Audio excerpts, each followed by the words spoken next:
diberikan oleh seorang pelamar gitu. Termasuk kenapa ingin bekerja di sini dan lain-lain dan lain-lain. Waktu interview itu memang kalau saya mau bilang agak berbeda mungkin ya tidak juga ya, karena setiap interview pasti berbeda-beda gitu. Menginterview satu orang dengan yang lainnya pasti berbeda. Nah, karena tunanetra, waktu itu pertanyaannya adalah memang seputar kemampuannya gitu. Apakah benar-benar nggak bisa sama sekali, termasuk mulai dari kapan menjadi tunanetra gitu. Jadi karena itu kan memberikan pengalaman terakhir gitu ya. Pengalaman terakhir bisa melihat itu kapan, sehingga itu menjadi informasi bagi kami bahwa untuk ketika mereferensikan sesuatu atau mengkaitkan sesuatu, sudah ada tuh yang misalnya di tahun berapa gitu ya, kira-kira itu bisa jadi acuan lah gitu ya. Kemudian soal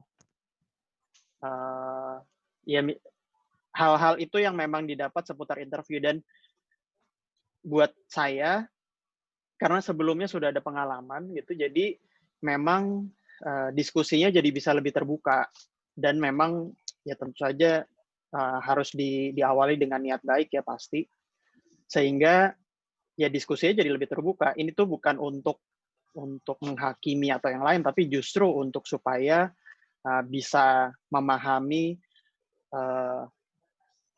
apa sih yang sudah pengalaman apa yang sudah dimiliki dan pengalaman apa yang perlu dilengkapi gitu. Jadi kalau pertanyaan Lina tadi, hal apa untuk menjadi profesional dan lain-lain, menurut saya sih sebenarnya sama aja dengan yang lainnya, bahwa punya riwayat kerja, bisa menuliskan lamaran dengan baik, karena ini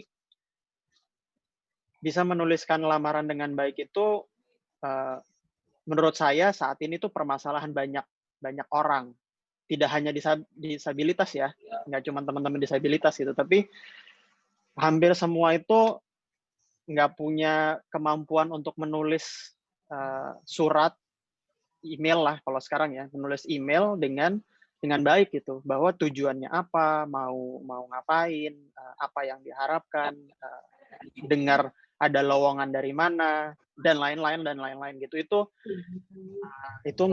tidak ada gitu. Sebuah email tuh bisa berisi kayak WhatsApp. Sementara kalau di WhatsApp isinya lebih sedikit lagi gitu.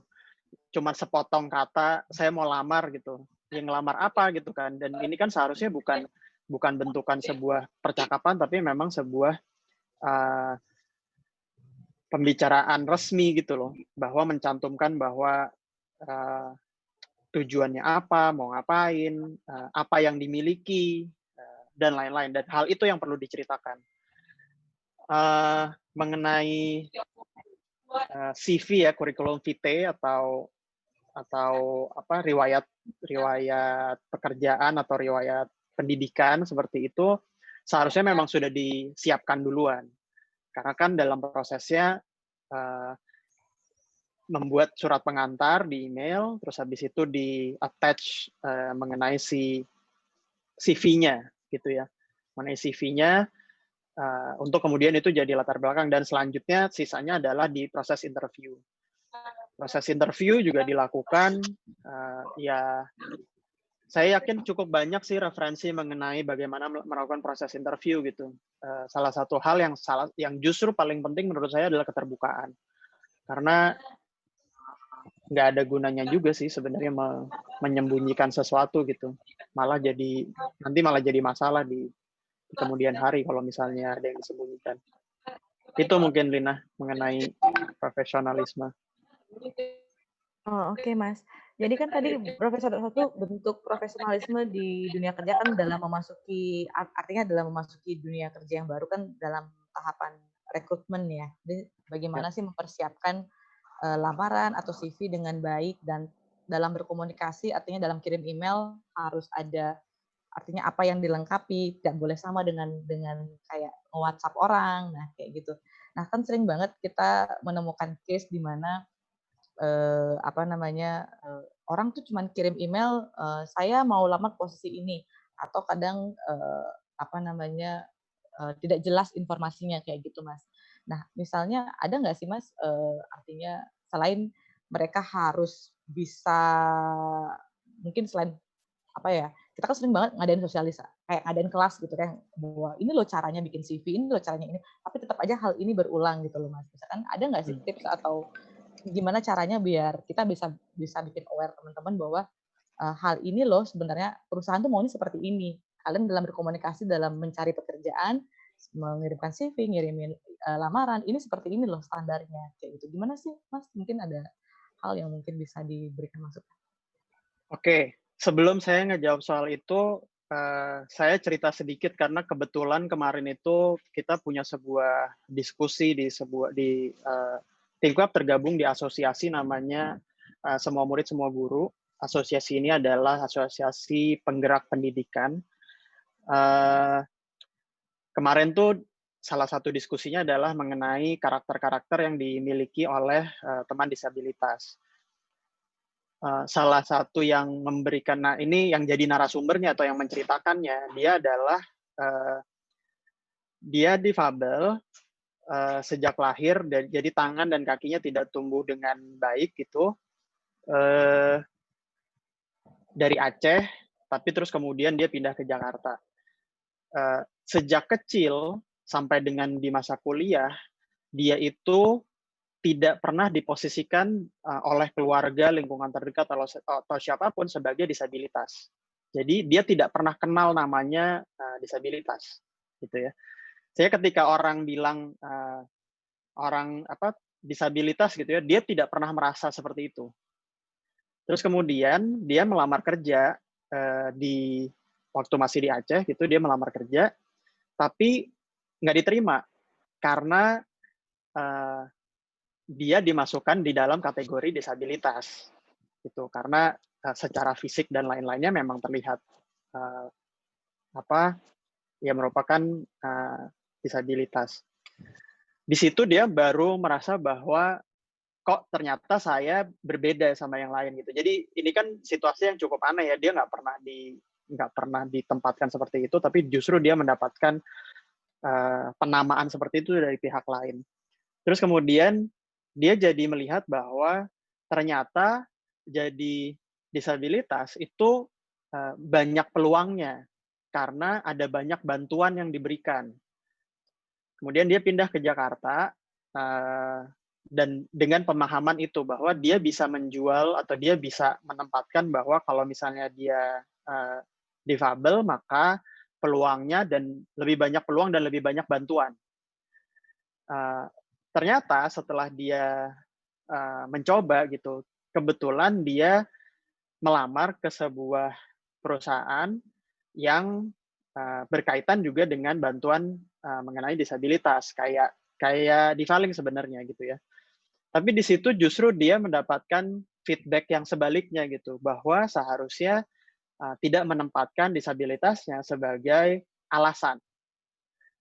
Nah, saya mau balik ke pertanyaan Lina yang tadi gitu, bahwa ketika prosesnya melamar pekerjaan, itu kan tidak ada hal yang membedakan sama yang lain gitu. Artinya lamaran pekerjaannya bekerja di sebuah perusahaan sama dengan yang lainnya, sehingga pengetahuan yang dibutuhkan untuk mendasari itu tuh sebenarnya sama aja. Artinya, kalau misalnya yang dibutuhkan adalah bagaimana menulis surat lamaran yang baik, ya udah itu aja yang dicari di Google. Bagaimana cara menulis surat lamaran yang baik, gitu. Jadi menjadi profesional itu pada dasarnya adalah menempatkan diri seperti halnya semuanya dan belajar dari berbagai sumber. Seharusnya hal-hal seperti ini itu bisa dipahami atau bisa dipelajari tidak hanya di kelas-kelasnya di Taling, tapi juga dari berbagai macam sumber gitu loh. Hal ini yang saya ingin ajak juga sama teman-teman juga, bahwa membuat situasi menjadi inklusif itu adalah dengan cara mendorong diri teman-teman disabilitas untuk juga maju. Jadi kita akan ketemu di tengah gitu. si perusahaan-perusahaan yang membuka kesempatan itu lebih banyak, teman-teman disabilitas juga mendorong diri untuk punya kemampuan menjadi profesional dan akhirnya ketemu di tengah. Nah, itu yang sebenarnya diharapkan. Jadi,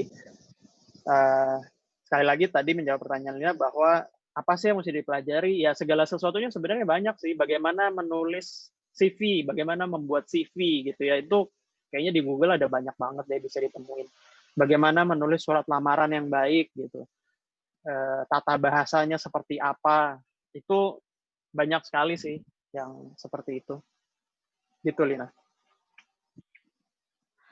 Oke, Mas. Kalau misalkan dari sisi perusahaan, Mas, sebenarnya apa sih ekspektasinya perusahaan biasanya ke calon pelamar atau ke karyawan lah ya, misalnya kita tanpa membedakan teman difabel atau non difabel, apa sih yang menjadi ekspektasi perusahaan ke calon karyawan atau karyawan yang bahwa sikap profesionalitas yang seperti ini yang kami harapkan, atau etos kerja yang seperti ini yang kami harapkan, atau attitude yang seperti ini yang kami harapkan.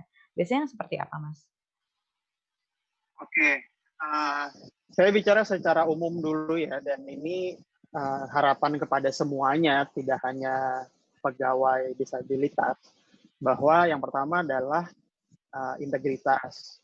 Saya rasa integritas ini di berbagai hal lah ya, bahwa seseorang mau melakukan sesuatu bukan hanya karena diminta, bukan hanya karena diawasi atau yang lain, tapi memang dia memang mau melakukan sesuatu karena dia tahu bahwa itu memang seharusnya dilakukan atau memang itu yang diharapkan oleh si perusahaan.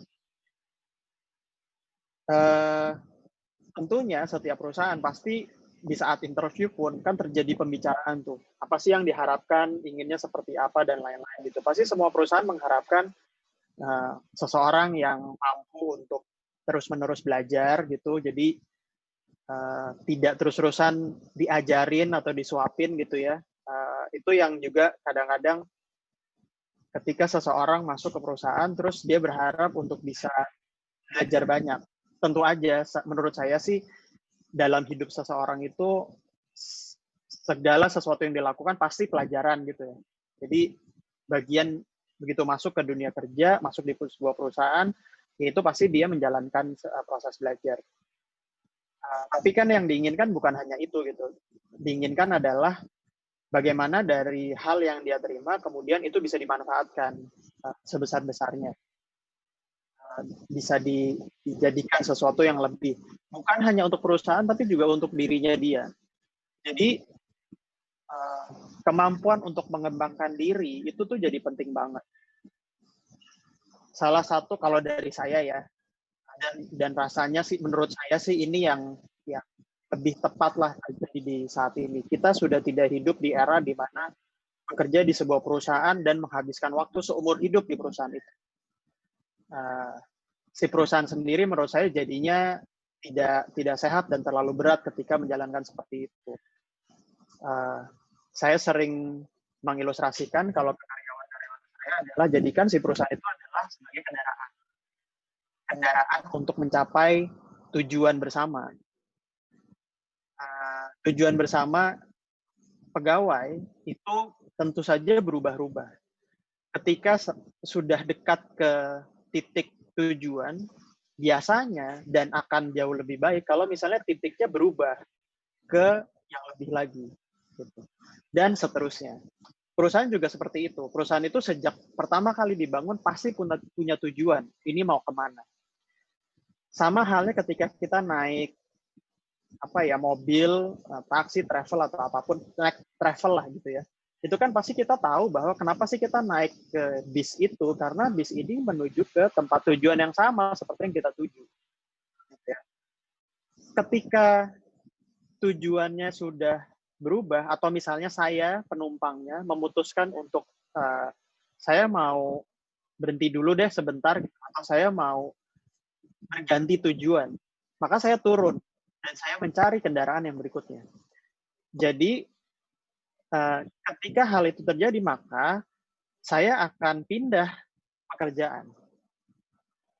Nah, untuk kemudian saya dengan seperti itu, artinya saya kan punya keinginan untuk mengembangkan diri saya. Jadi saya nggak berhenti di situ aja gitu.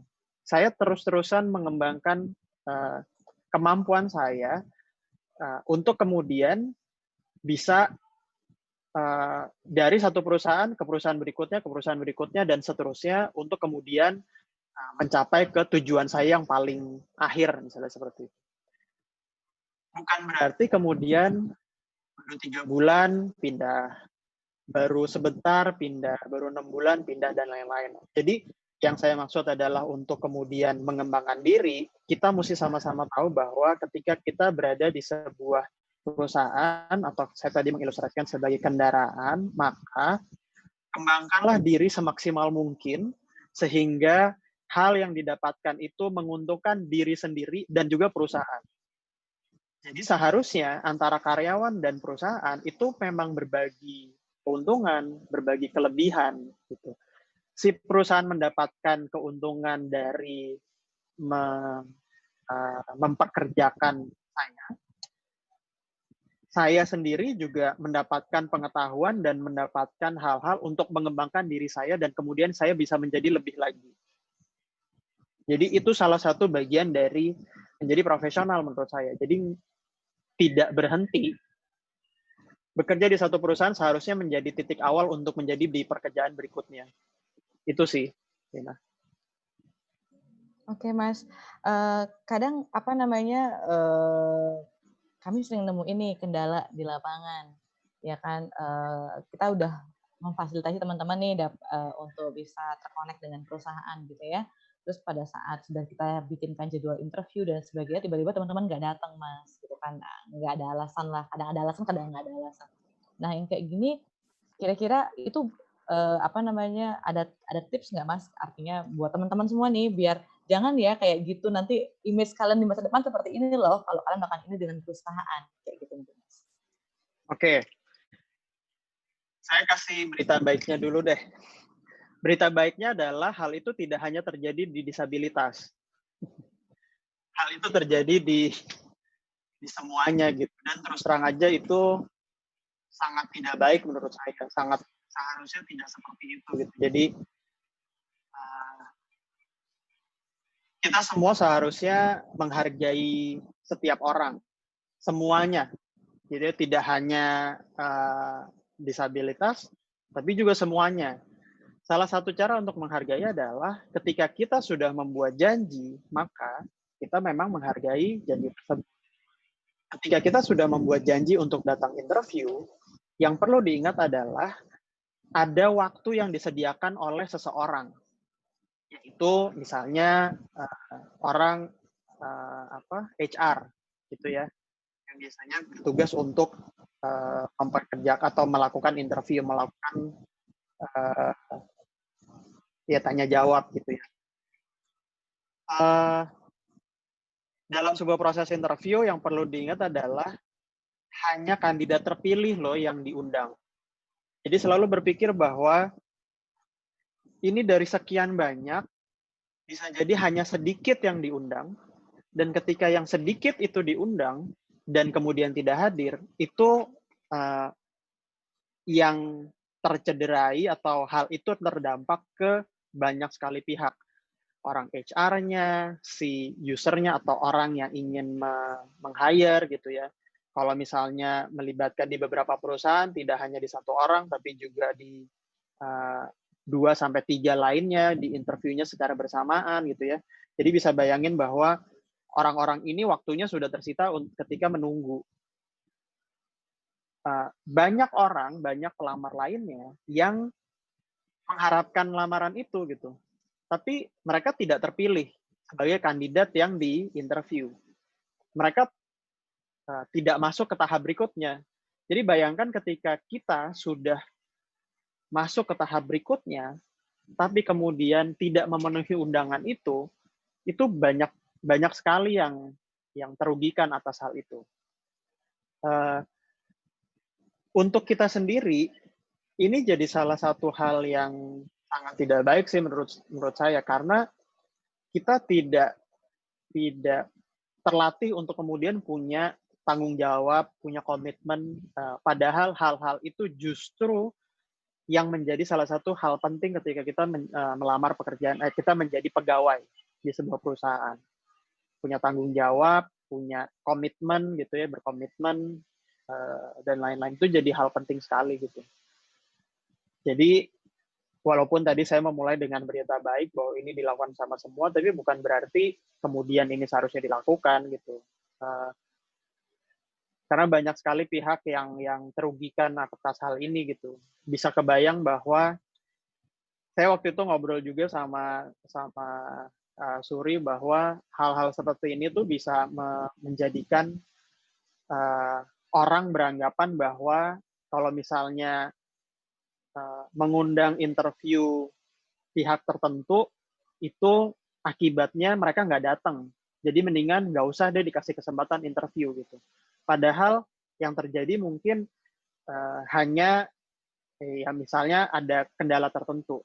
Nah ini juga penting banget bahwa kalau misalnya memang tidak bisa hadir, segera kabarkan ke pihak yang undang dan kasih tahu alasannya kenapa, gitu ya. Bahkan ketika sudah diterima bekerja pun nggak apa-apa, kasih tahu aja. Jadi intinya jangan sampai nggak jelas gitu, nggak tahu kemana. Begitu kita tahu bahwa hari Senin besok misalnya ada jadwal, tapi ternyata hari ini saya udah tahu bahwa Senin besok saya nggak bisa datang, berarti saat ini juga itu saya harus kasih kabar. Jadi jangan nunggu di hari Senin kemudian saya baru ngabarin, nggak gitu. Jadi begitu tahu saya nggak bisa, saya langsung kasih kabar. Kalau misalnya masih belum tentu, itu dipastikan sekarang. Jadi jangan sampai nunggu sampai saat terakhir dan kemudian baru tentuin. Kenapa kayak gitu? Karena ini kemudian menunjukkan bahwa sebenarnya seberapa serius kita menganggap si peluang bekerja itu. Banyak sekali yang mengharapkan peluang itu, dan kalau misalnya kita tidak menghargai peluang itu, ya berarti kita nggak menghargai kesempatan yang dikasih ke kita. Itu sih. Oke, mungkin kalau boleh lagi sharing sih Mas, apa namanya, mungkin pengalaman Mas Rama, kan sebagai artinya pemberi kerja gitu ya. Jadi kalau misalnya dari segi perusahaan sih, mana sih yang lebih penting Mas? Skill atau knowledge, kemampuan, keterampilan mereka, atau lebih ke attitude, atau lebih ke yang mana yang lebih penting Mas, kira-kira? Mungkin bisa biar sharing ke teman-teman, ini loh yang mereka harus miliki kalau kalian mau masuk ke sebuah perusahaan atau nanti sudah bekerja di sebuah perusahaan. Sebenarnya kalau kami sebagai sisi perusahaan atau kami memberi kerja, ini loh yang poin-poin penting kami lebih prioritas adalah ini seperti itu. Mungkin seperti itu Mas. Oke, saya kasih gambaran dari sisi pemilik usaha dan juga mungkin dari perspektif human resource atau yang melakukan perekrutan gitu ya. Proses interview itu sangat amat tidak bisa mewakili skill seseorang. Proses interview paling lama mungkin 2 jam. Paling lama saya rasa juga jarang ya sampai 2 jam. Kalau 3-4 jam bukan interview, namanya nongkrong kali itu ya. Jadi biasanya paling lama 2 jam. Nggak sampai, biasanya cuma sejam.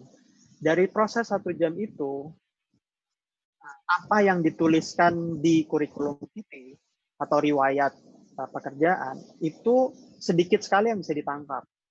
Jadi semua tuh bentuknya adalah hanya proses interview. Saya terima kurikulum vitae, terus habis itu, di sini ditulis kemarin terakhir bekerja mengenai hal ini. Nah, saya akan tanyakan bahwa apa aja yang dikerjain, ngapain aja. Kenapa saya menanyakan hal itu? Untuk dapat gambaran bahwa selama bekerja di perusahaan tersebut,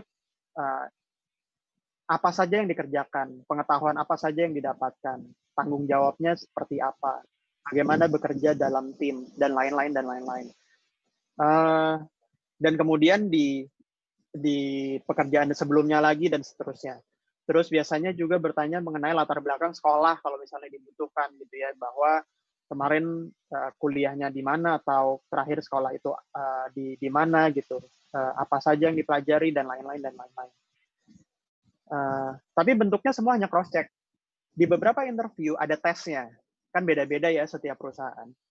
Ada yang memberikan tes. Di perusahaan saya untuk beberapa jenis pekerjaan ada tesnya. Jadi misalnya untuk penulis konten ada tugas untuk menulis, biasanya dikasih waktu 30 menit atau 45 menit untuk menulis konten atau artikel. Desainer juga ada untuk membuat desain dari brief yang diberikan. Jadi ada yang ada tesnya, ada yang enggak. Terus kemudian setelah proses interview, biasanya ada yang cukup sekali, ada yang beberapa kali interview, tapi kurang lebih semua prosesnya sama. Yang didapatkan juga sama. Langkah berikutnya, anggaplah misalnya sudah diterima kerja, adalah masa percobaan. Biasanya 3 bulan. Saya nggak tahu persis apakah bisa sampai 6 bulan. Kalau nggak salah nggak bisa, maksimal itu 3 bulan. Tapi beberapa memang kemudian memberlakukan bahwa diperpanjang gitu karena waktunya belum cukup. Saya kurang paham ya mengenai aturan dan undang-undangnya sesuai atau tidak. Tapi biasanya 3 bulan lah masa percobaan itu. Lagi-lagi masa 3 bulan ini itu bentuknya adalah hanya klarifikasi terhadap apa yang sudah dibicarakan selama interview. Jadi ditulis di kurikulum vitae, cross check waktu interview, dan oke nih, misalnya dari yang tadi yang sebelumnya dibilang, kemudian bekerja, benar atau tidak? Skill yang dia bilang, dia memiliki skill untuk menggunakan Photoshop misalnya gitu ya. Ya udah itu yang dites tuh, yang dicoba lah gitu ya di masa percobaan. Jadi yang namanya masa percobaan itu tuh bukan berarti bahwa seseorang ini sebenarnya dua sisi. Si pelamar mencoba untuk selama 3 bulan bekerja di tempat yang baru, si pemberi kerja juga mencoba bahwa benar atau tidak skill-skill yang diberikan itu, yang diinformasikan selama ini sudah benar atau tidak.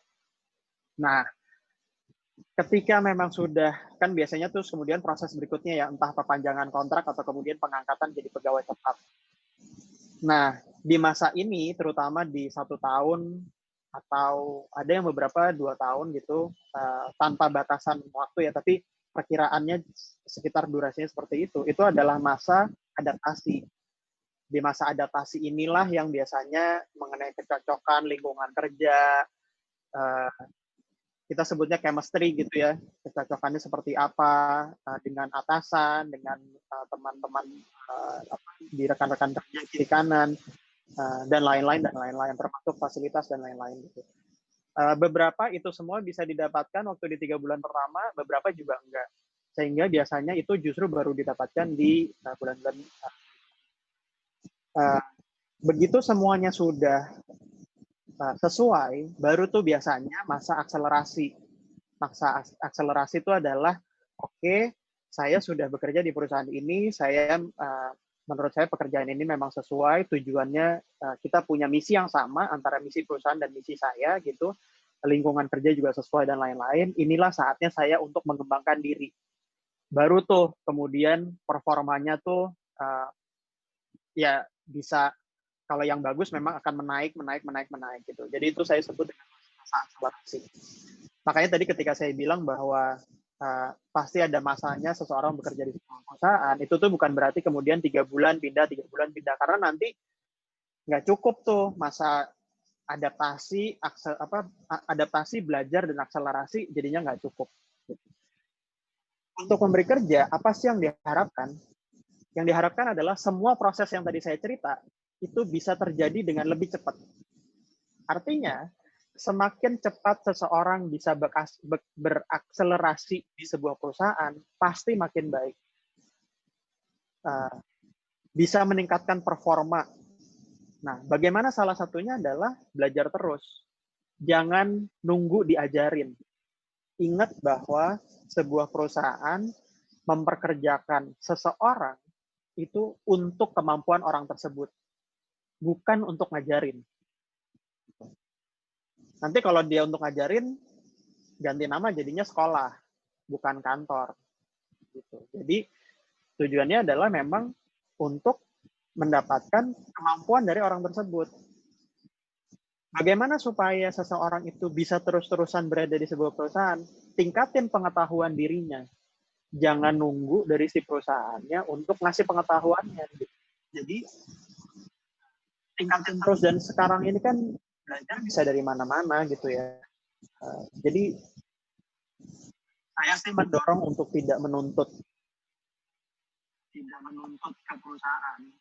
Tapi tunjukin ke perusahaan bahwa apa yang bisa dilakukan. Kalau misalnya si perusahaannya nggak bisa menghargai dengan sesuai, kita punya dasar untuk kemudian pindah ke tempat lain yang bisa menghargai dengan sesuai.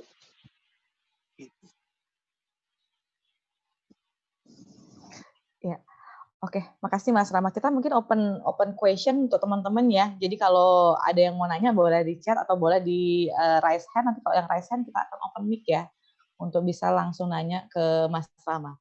Ada yang mau nanya mungkin? Kalau belum nanti saya yang nanya terus-terusan nanti teman-teman. Nanti saya yang pinter nanti. Ya silakan ya kalau ada yang mau nanya boleh raise hand, nanti kita open mic ya. Mungkin sambil nunggu yang nanya Mas, saya juga masih ada pertanyaan. Tadi kan dibilang bahwa salah satu ekspektasi perusahaan adalah gimana teman-teman itu bisa memberikan kemampuannya untuk bisa mensupport perusahaan. Nah sementara mungkin ada sedikit pertanyaan dari teman-teman. Gimana kalau saya mau belajar, artinya saya siap mengerjakan apa aja, cuman saya mungkin belum ada basicnya, tapi saya mau belajar dan diajarin. Nah, gimana kalau yang seperti itu, Mas? Sementara kalau dari sisi perusahaan kan ekspektasinya adalah saya ingin menggunakan kemampuan orang untuk artinya mensupport bagaimana artinya operasional perusahaan saya dan sebagainya kayak gitu. Tempat belajar saya rasa saat ini bisa banyak ya. Banyak pihak-pihak yang memberikan, maksudnya kita bisa belajar dari internet gitu ya, ada banyak sumber lah untuk belajar. Kursus profesionalisme menurut saya atau skill tertentu saya rasa juga banyak sekali gitu. Jadi banyak sekali sih tempat buat belajar sekarang ini gitu. Tergantung kan mau atau enggak dan mendorong dirinya seperti apa. Jadi ya kalau belajarnya bisa dari mana-mana sih. Gitu. Oh oke. Apa namanya, kalau misalnya Mas,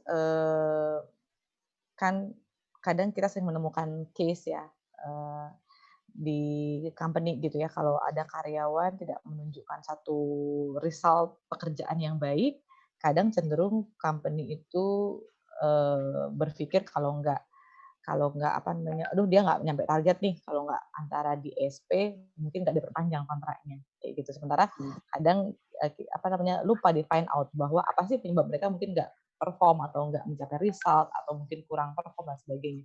Mungkin dari Mas Rama ada masukan nggak sih kalau buat teman-teman, kadang-kadang kan teman-teman difabel kendalanya adalah punya semangat kerja tinggi nih, cuman mungkin dari segi skill apa mungkin perlu dilatih dan sebagainya, sehingga mungkin secara result atau target perusahaan mungkin nggak kecapai. Tadi itu Mas Rama bilang bahwa ya bisa belajar di internet dan sebagainya. Cuma kadang-kadang perspektif company adalah kalau nggak perform, udahlah kontraknya saya stop atau mungkin kadang-kadang saya SP kayak gitu Mas. Ada masukan nggak Mas? Atau ada insight nggak dari Mas Rama? Saya mungkin kasih pandangannya dari sisi pemberi kerja dan apa yang bisa dilakukan sama teman-teman yang sedang mencari kerja gitu ya, dari para pekerja. Karena kalau misalnya saya kasih sudut pandang dari perusahaan, saya rasa masing-masing perusahaan beda-beda dan caranya juga beda-beda.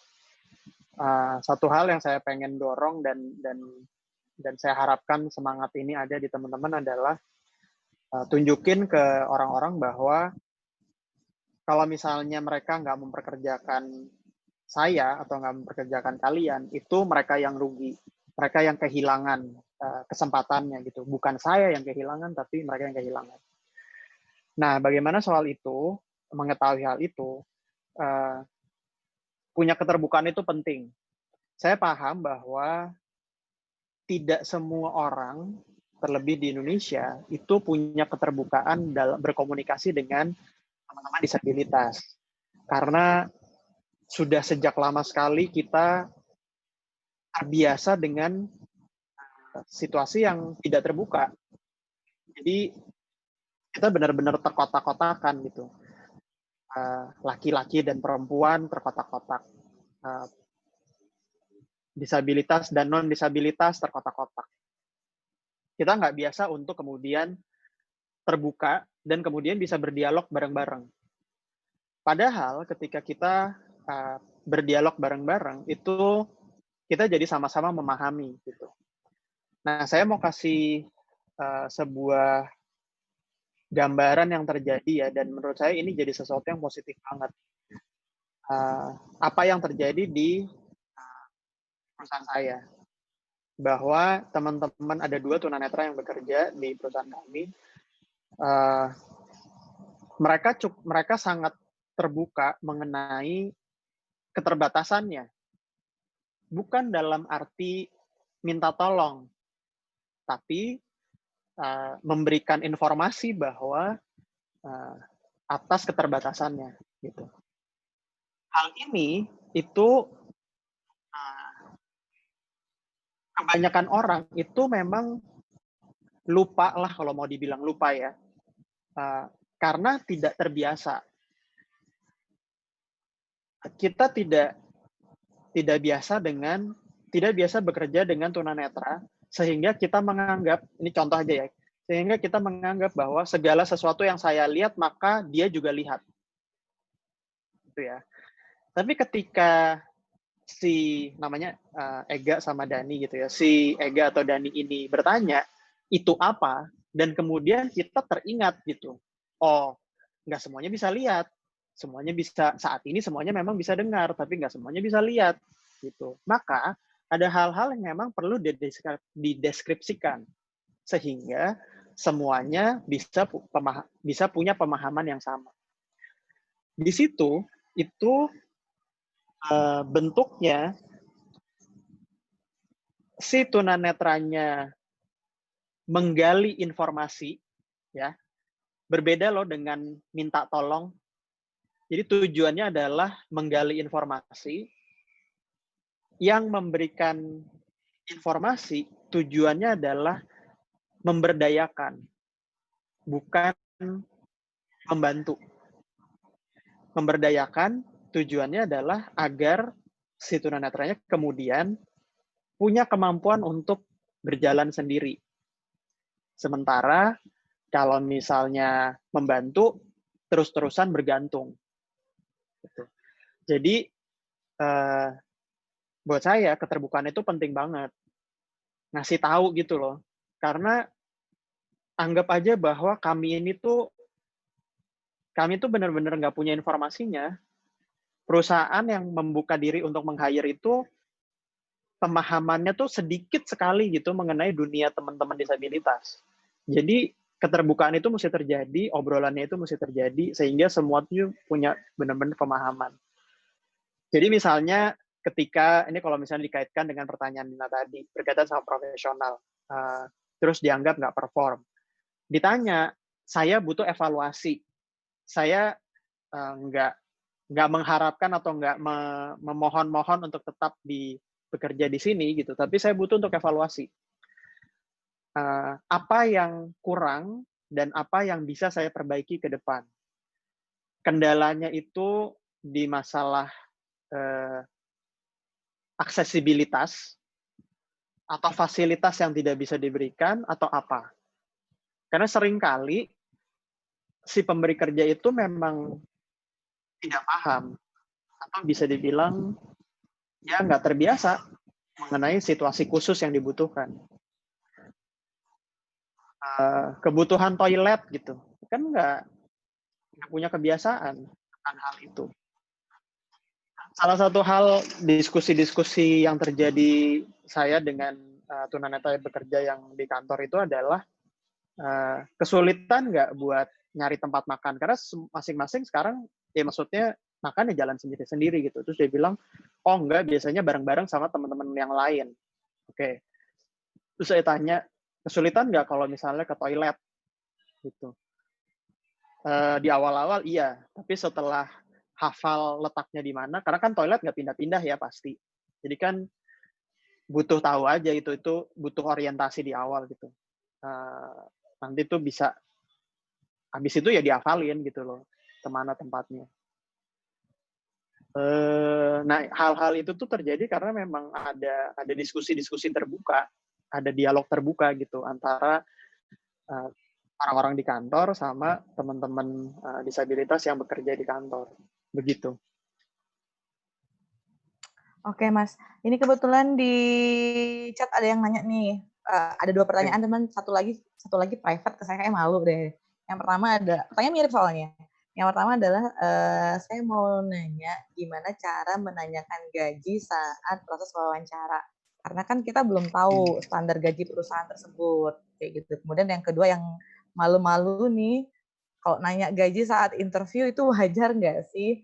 Misal saat ngelamar kerjaan kita nanya gaji ke HRD itu boleh nggak? Jadi mirip nih pertanyaannya, cuma satu lagi malu-malu nih. Oke. Mungkin dijawab Mas. Satu hal yang perlu dipahami adalah gaji itu hak. Gitu ya.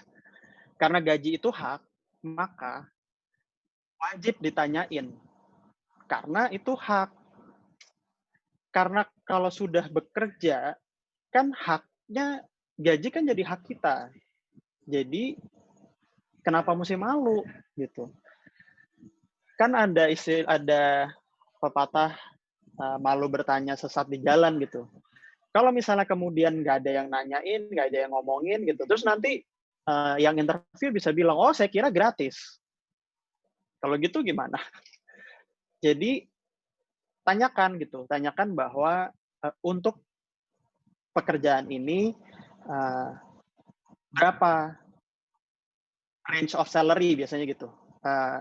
Cakupan gajinya dari berapa sampai berapa. Dan itu saya kasih bocoran deh ya. Justru ketika menanyakan itu tuh membantu semua pihak.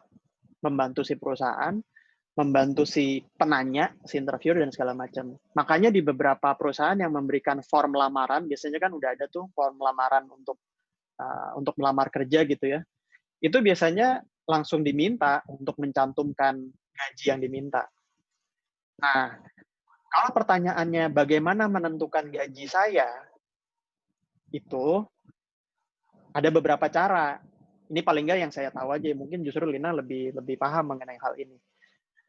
Satu, saya butuhnya berapa? Itu kan paling sederhana ya. Butuh berapa tuh bukan hanya soal saya butuh buat makan berapa ya, tapi kan saya butuh buat makan berapa, buat nabung berapa, buat kebutuhan lain berapa, buat rekreasi gitu ya, buat refreshing itu berapa gitu. Itu kan itu jadi dasar lah. Yang kedua, caranya juga cari aja standar, cari aja informasinya lagi-lagi di internet. Untuk jenis pekerjaan ini standar gajinya berapa sampai berapa. Salah satu paling mudah kan adalah ditulis terbuka untuk negosiasi misalnya gitu ya. Ya, tapi kan udah tahu dari berapa negosiasinya, bukan yang ngawang-ngawang gitu loh. Jadi itu salah satu hal yang bisa. Jadi nggak perlu malu sih. Kenapa mesti malu, kan itu hak kita gitu. Wajar aja kok. Pemberi kerja juga tahu bahwa memperkerjakan orang itu berarti harus ada imbal balik yang diberikan. Justru, nah ini juga lagi ya, saya kasih perspektif dari sisi sebaliknya. Justru ketika tidak ada imbal balik yang diberikan, itu justru si pemberi kerja itu bertanya-tanya, ini serius apa enggak, ini sebenarnya kemampuannya seperti apa, dan lain-lain gitu. Karena kok jadinya kayak nggak tahu, jadinya kayak terserah gitu loh. Kan itu yang nggak bisa seperti itu. Itu berangkat dari ini kok, bagaimana kita menghargai diri kita sendiri. Begitu. Oke. Jadi itu ya, tadi siapa ya, Mbak Murni sama Mbak Mbak yang men-chat saya secara personal, jadi wajar banget buat nanyain gaji ke HRD atau siapapun yang melakukan interview ketika proses wawancara. Jadi jangan malu untuk menanyakan haknya gitu ya. Kemudian ada lagi nih, ini mungkin bukan pertanyaan sih Mas, tapi lebih ke pernyataan dari Mbak Sofia Muhtar. Perusahaan yang merekrut penyandang disabilitas harus akses bagi tenaga kerja disabilitas di perusahaannya. Ini yang agak sulit karena kadang hanya sebagai pemenuhan kuota. Jadi mungkin Mbak Sofia berpikir bahwa kadang perusahaan itu merekrut penyandang disabilitas hanya untuk memenuhi kuota, tapi nggak menyediakan akses bagi teman-teman difabel di perusahaannya. Mungkin itu. Mungkin ada tanggapan Mas Rama. Ya, ini lagi-lagi ya saya harus bilang bahwa situasi ini tuh terjadi karena kita terbiasa nggak sadar akan keberadaan teman-teman disabilitas. Jadi nggak ingat si yang bikin gedung sejak awal nggak ingat bahwa ada teman-teman disabilitas. Itu kenapa saya selalu mendorong keberadaan teman-teman disabilitas itu untuk maju, untuk nunjukin siapa dan ada teman-teman di sini gitu, supaya semua ingat dan ketika membentuk sesuatu tuh selalu jadi perhatian. Saya ingat di misalnya gini, beberapa gedung, ya ini mungkin gedungnya gedung tua gitu ya, sudah direnovasi dan sudah berusaha untuk ramah disabilitas. Tangganya dikasih ramp gitu yang landai gitu ya. Jadi kursi roda bisa lewat. Tapi terus kemudian lupa pintu toiletnya kecil. Jadi kalau misalnya ada kursi roda, toiletnya nggak bisa lewat juga gitu. Nah kenapa kayak gitu? Karena ya memang nggak terbiasa dengan situasinya gitu. Jadi ya perlu lebih banyak dialog, perlu lebih banyak diskusi. Kalau misalnya kita menunggu, kalau misalnya teman-teman itu menunggu semua itu menjadi aksesibel, itu jadi kayak putaran yang nggak habis-habis. Tidak akan pernah, aksesibilitasnya tidak akan pernah baik kalau misalnya yang ngebangun nggak pernah sadar bahwa ada kebutuhan akan itu. Karena nggak pernah lihat akan dibutuhkan. Sebuah tangga itu nggak pernah dibangun oleh si arsitek kalau misalnya nggak tahu ada kebutuhan akan tangga. Jadi kebutuhannya juga harus dikasih tahu dulu ada kebutuhan untuk aksesibilitas. Jadi sekarang kalau misalnya memang banyak yang belum akses, kita jadikan perjuangan bareng-bareng.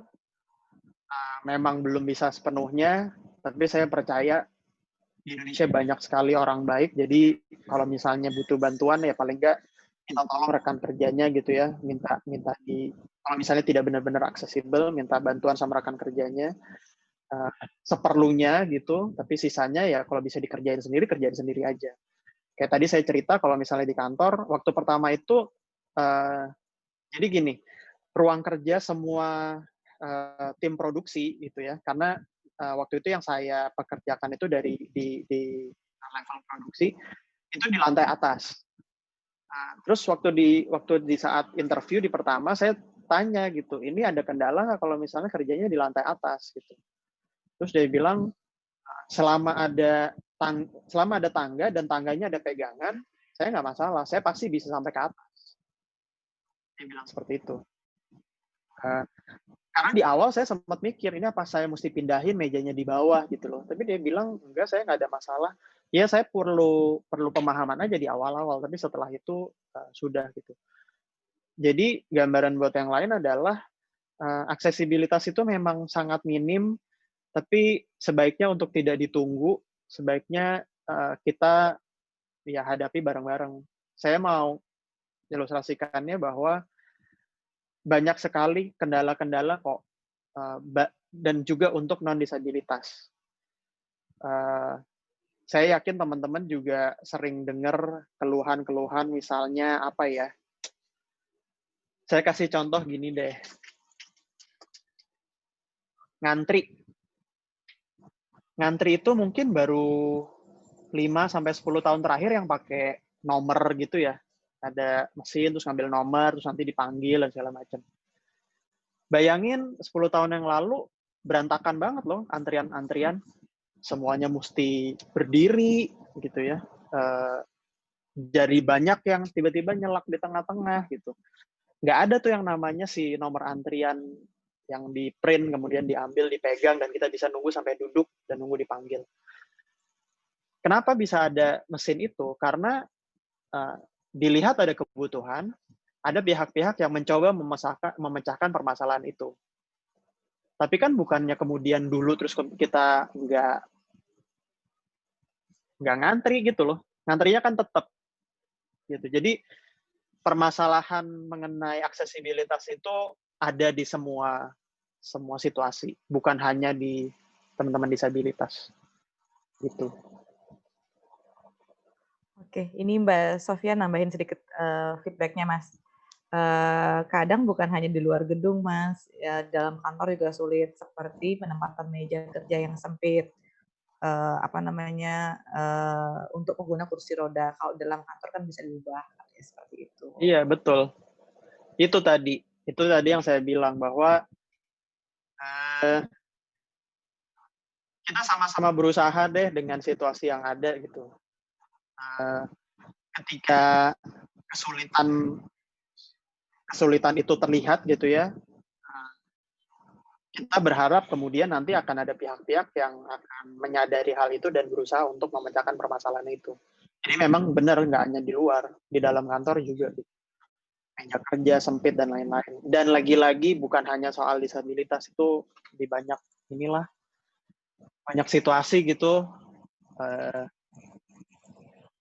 Kayak angkot udah penuh dipaksain buat masuk itu kan, ya selalu ada situasi kayak gitu.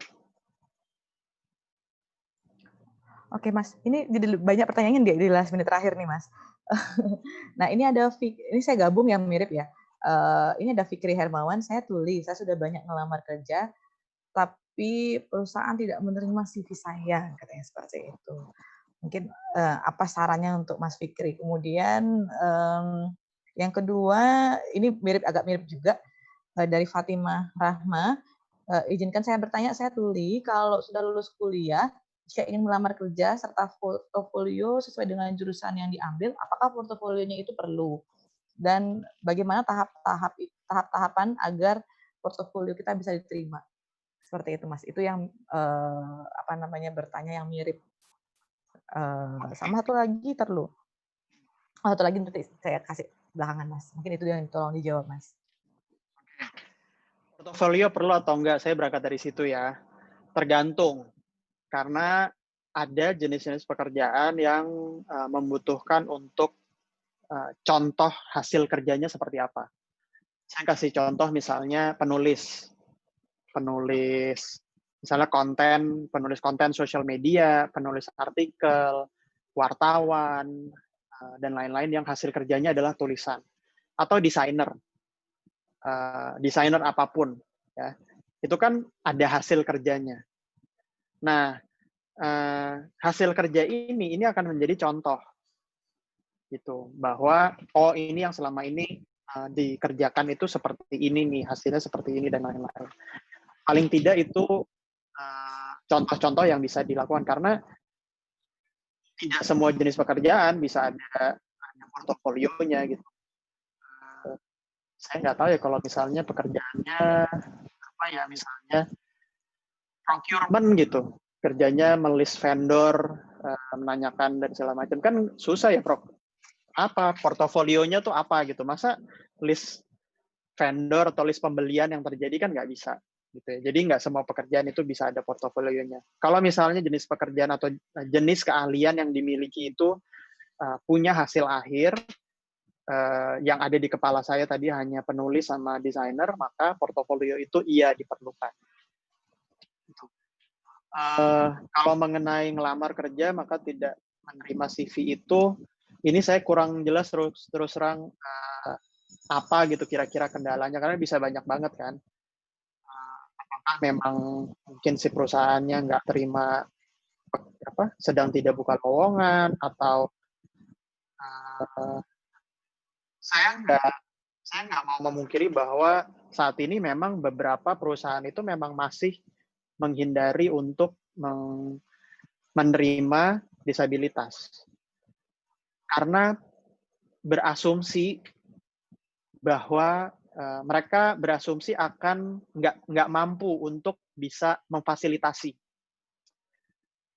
Tapi ini juga yang saya sering sampaikan juga kalau saya dikasih kesempatan untuk bicara ke pemberi kerja gitu ya, bahwa asumsinya mesti dibuang.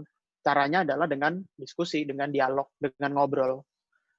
Karena kalau misalnya berasumsi terus bahwa disabilitas ini berarti nggak bisa melakukan hal tertentu, yang kehilangan kesempatan justru pemberi kerja gitu loh. Jadi saya sih terus-terusan mendorong untuk teman-teman yang jadikan kalau nggak diterima kerja berarti itu adalah kesempatan untuk belajar lagi, belajar lebih lagi. Gitu. Jangan tempatkan diri untuk bersaing dengan semua orang disabel dan non disabilitas. Gitu.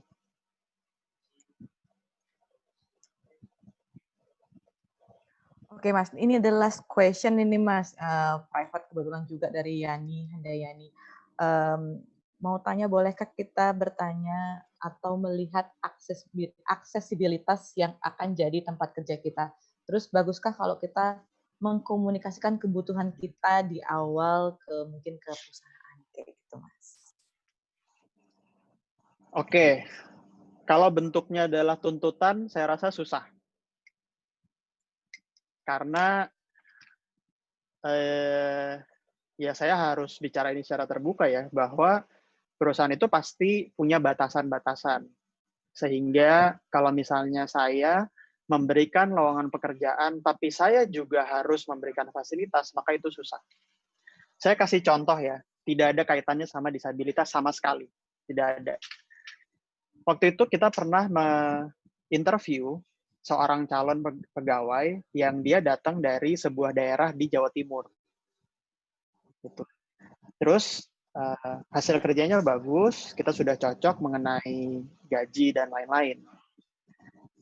Tapi kemudian dia tanya, ini kan kantornya di Jakarta, jadi saya harus pindah, dan saya nggak bisa pisah sama orang tua saya. Apakah kantor bersedia untuk membawa saya dan orang tua saya ke Jakarta? Saya langsung bilang, ya nggak mungkin. Itu loh. Itu kan di sisi lain kan seperti memberikan fasilitas, ya kan seperti itu. Artinya yang saya mau bilang adalah fasilitas itu pasti ada batasnya, dan selama si pekerja bisa menunjukkan bahwa kalau misalnya ingin saya butuh fasilitas ini. Selalu berpikir bahwa si perusahaan punya pilihan lain untuk tidak mempekerjakan saya. Gimana cara membalas atau membaliknya itu? Ya tempatkan bahwa tidak ada yang bisa menggantikan saya. Tidak ada yang bisa menggantikan kemampuan saya. Untuk itu, kalau misalnya memang ingin saya bekerja di sini, maka memang ada fasilitas yang dibutuhkan. Tapi kan itu saya ekstrim gitu loh. Makanya tadi saya bilang, mari ketemu di tengah. Tidak semua fasilitas bisa diberikan saat ini, tapi mungkin nanti kita akan bisa berikan. Dari sisi disabilitas adalah anggap saja bahwa saat ini sayangnya masih banyak sekali keterbatasan mengenai aksesibilitas, tapi yang masih bisa diusahakan aja dulu. Kita percaya bahwa ketika kita bertemu di tengah, nanti lama-lama semuanya jadi lebih terbuka. Gitu. Oke, semua pertanyaan udah aku bacain, jadi kayaknya hari ini topiknya seru banget buat teman-teman. Jadi banyak nanya soal gaji, aksesibilitas boleh ditanya atau tidak, dan sebagainya. Thank you banget Mas Rama udah berbagi sama teman-teman semuanya. Jadi terima kasih Sama-sama. juga buat Anto yang udah menerjemahkan, kemudian terima kasih juga buat teman-teman yang lain yang udah berpartisipasi.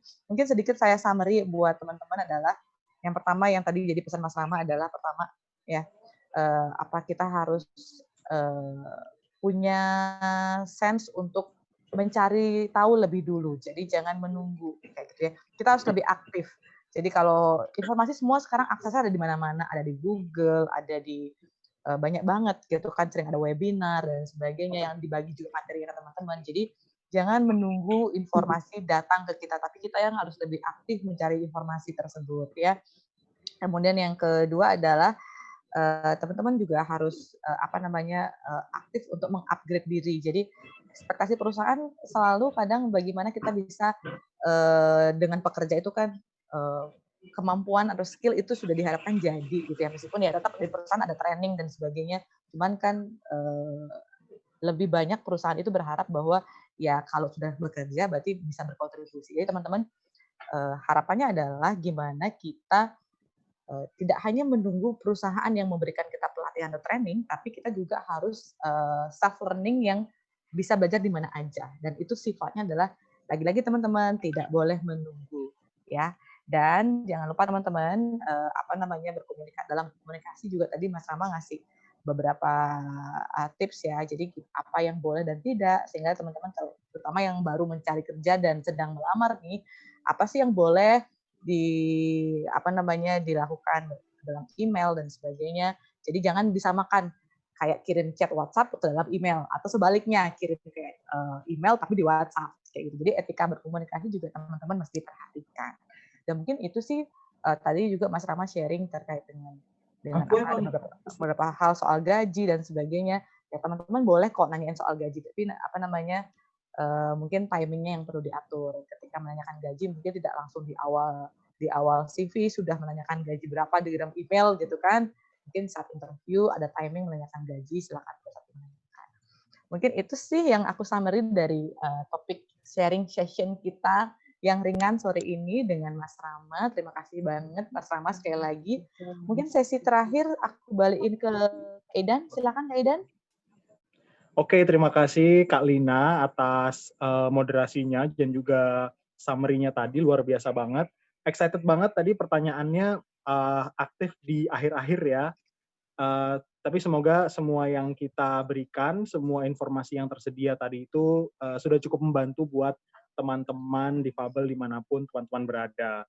Tentu saja kita ucapkan terima kasih kepada Mas Rama dan Kak Lina dan juga Kak Anto dan juga Mbak Suri dan segenap teman-teman Divalinkers lainnya yang mengikuti acara ini gitu. Nah, saya mau mengingatkan sekali lagi untuk teman-teman kalau misalnya ingin mendapatkan video rekaman sesi ini, boleh banget caranya adalah dengan mengisi feedback form. Linknya sudah saya share di kolom chat, jadi silahkan dicek dan silahkan diisi. Itu nggak lama, kurang dari 5 menit aja. Kemudian baru setelah itu kalian akan bisa mendapatkan link dari video record session kali ini gitu. Jadi silakan setelah ini bisa dicek ya. Sekian dari kami. Mewakili teman-teman dari Divaling mengucapkan banyak-banyak terima kasih. Sampai jumpa di kesempatan sesi Divaling berikutnya di bulan depan. Jadi jangan lupa terus follow dan terus pantengin langsung Instagramnya Divaling di @divaling. Dan juga apabila teman-teman ingin mengetahui lebih lanjut soal lowongan pekerjaan, bisa langsung cek di website Divaling. Itu aja sebelum kita mengakhiri acara ini, mungkin kita bisa foto bareng. Saya mau lihat semuanya on-in video kalian dulu dong. Semuanya yang masih off videonya. Yuk, kita saling melihat wajah masing-masing. Saya kasih waktu 3 detik ya. 1, 2, 3. Ayo, siapa yang belum menghidupkan videonya? Saya lihat loh ini. Saya lihat loh ceknya. Saya cek loh. Ayo. Oh. Oke. Masih ada beberapa yang belum menghidupkan videonya. Mungkin kita kasih waktu 1 detik lagi ya Kak Lina ya. Sama Kak Suri ya. Oke. Mungkin boleh dibantu Kak Suri? Screenshot-nya, mungkin di hitungan Sip. ketiga boleh? Iya. 1, 3. Oke. Minta 15 terima kali kasih lagi. semuanya. Tepuk tangan buat kita semua. Terima kasih semuanya. Terima kasih. Terima kasih. Terima kasih Mas Rama. Terima kasih Terima teman-teman. kasih. Terima kasih. Kak Anto, Terima kasih, Kak Anto. Lina, Kak Rama. Sama-sama. Bukan today, di Pari. Terima kasih Bu Mita. Dadah, sampai jumpa. Terima kasih. Jaga kesehatan semuanya. Selamat Kasih, sore. Terima kasih ya teman-teman. Bye-bye. Ya. Jangan lupa feedback form, oke?